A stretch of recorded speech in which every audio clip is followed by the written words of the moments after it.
let's talk a little bit more about this categorization of farming as a type of phishing. Whether farming is considered a type of phishing can vary based on how narrowly or broadly you define phishing. Traditionally, phishing is viewed as a primarily social engineering driven attack. No real low-level technical compromise is needed, just tricking the user via fraudulent communications. By contrast, farming involves manipulating DNS or the victim's host resolution, like via DNS cache poisoning or host file alterations, so that a user's legitimate request for a site is invisibly redirected to a malicious IP. Despite the advanced technical dimension, many security references, including some official guides, still categorize farming under the phishing umbrella. What official guides, you should ask? Well, you have NIST, the National Institute of Standards and Technology, in IR 7298 Revision 3, the Glossary of Key Information Security Terms. In earlier revisions like Rev 2 and Rev 3, NIST includes an entry for farming and typically defines it along the lines of farming, a form of phishing that redirects internet users from a legitimate website to a fraudulent website for the purpose of extracting confidential data.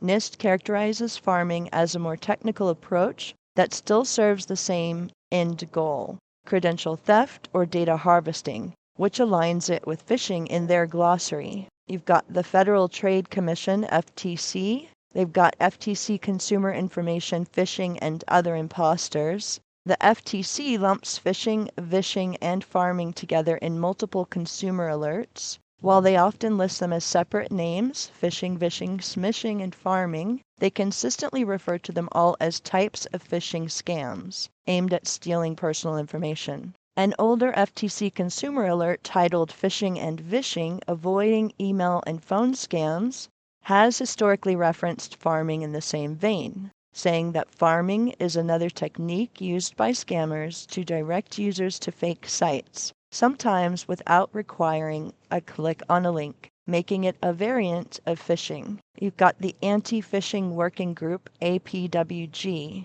In the APWG resources, the Anti-Phishing Working Group is an industry association recognized as a leading organization dedicated to countering phishing and related cyber threats. In APWG discussions and materials, especially those from the mid-2000s, when farming first became prominent, they frequently categorized farming under the umbrella of phishing techniques. They often call it phishing without the lure, emphasizing that it's a DNS or infrastructure-based approach, but still designed to harvest credentials by mimicking a legitimate site. Then you have ENISA, the European Union Agency for Cybersecurity. In the ENISA Threat Landscape Reports. In some ENISA publications and threat landscape reports, like ENISA Threat Landscape covering social engineering and phishing attacks, farming is discussed in the context of phishing. Although ENISA does sometimes distinguish between email-driven phishing and infrastructure-level attacks, you can find references where farming is included under phishing-based threats because the attacker's end goal, impersonating a legitimate site to harvest data, matches the phishing objective. The SANS Institute Training and Glossaries. So you have the SANS InfoSec Reading Room and Glossaries. The SANS Institute, in both courseware and reading room articles, sometimes lumps farming under phishing. In some SANS glossaries, farming is described as a type of phishing attack that leverages DNS manipulation rather than email links, saying farming, a phishing technique that uses DNS or host file poisoning to redirect users from legitimate sites to malicious sites without requiring user action on a specific link. And then you have various government and regulatory notices, like the FBI IC3 Internet Crime Complaint Center. While not always explicit, historical IC3 bulletins have referenced farming as a method used by phishers to reroute traffic surreptitiously. And the European Central Bank Warnings, ECB, some official notices or bulletins in the EU Banking Center have historically described phishing and farming side by side as credential theft scams. So while these materials evolve over time and may change, these sources categorize farming as phishing because both phishing and farming aim to trick users into submitting personal or financial information to a fraudulent site. Because of user perception, as from a user standpoint the end result is nearly identical, They think they're on a legitimate site, but they're actually on a fake one. And then training simplicity. Many training materials prefer a broad label of phishing for all attacks that involve fake sites to steal data, even if the backend technique differs. So then others treat pharming as a related but distinct type of credential harvesting attack. In practical usage, you'll often see pharming described as a phishing without the lure, like we mentioned, a scenario in which the user is compromised, even if they type the correct URL. So let's look at some technical considerations. You've got the classical definition of phishing, the social engineering core. In classic phishing, the attacker typically relies on emails, SMS, or other direct messages that entice the user to click a fraudulent link or download a malicious file. The user action, a critical element, is that the user is actively tricked into doing something like entering credentials on a fake page. And the minimum technical intrusion. Phishers traditionally don't manipulate DNS settings or compromise network infrastructure.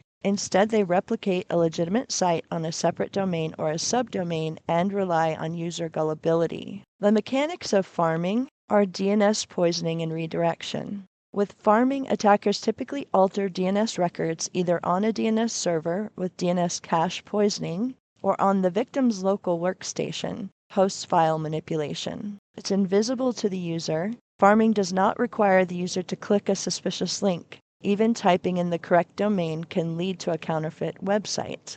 And technical intrusion. The attacker must exploit network infrastructure, DNS services, or the host system at a lower level. This is a more advanced technique than simply sending out spoofed emails. The confusion does arise in the overlap in goals. Both phishing and pharming aim to trick a user into divulging credentials or personal information. The overlap in outcome, the user ends up interacting with the fake website and may unknowingly provide sensitive data. And the differences in attack vector. Phishing is primarily user-facing deception like fake emails and messages. Pharming is primarily network and DNS deception. There are common classification approaches. The broad phishing umbrella. Many training materials will lump pharming under phishing, calling it an advanced variant because the end result is still credential theft via a fake website. And the separate attack category. Some security experts or documentation separate pharming from phishing, emphasizing that pharming is more of an infrastructure attack,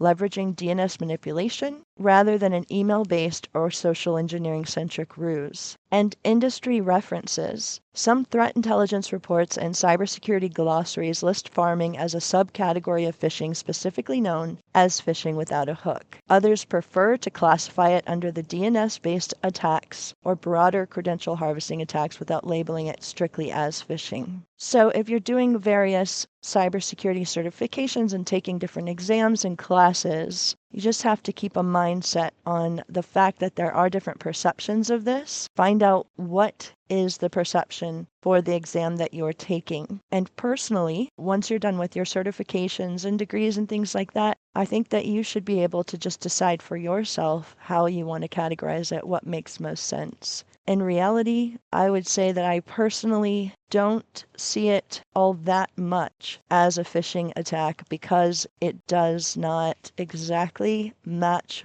the characteristics well enough. Although I still understand how they identify it as a similarity, I would more suggest that it's a cousin, a technical cousin, a related exploit to phishing. But to categorize it as phishing, as a phishing type, I'm not completely sold myself. But we do have to list it and make sure that you're aware of how this is categorized as a phishing type in many circles.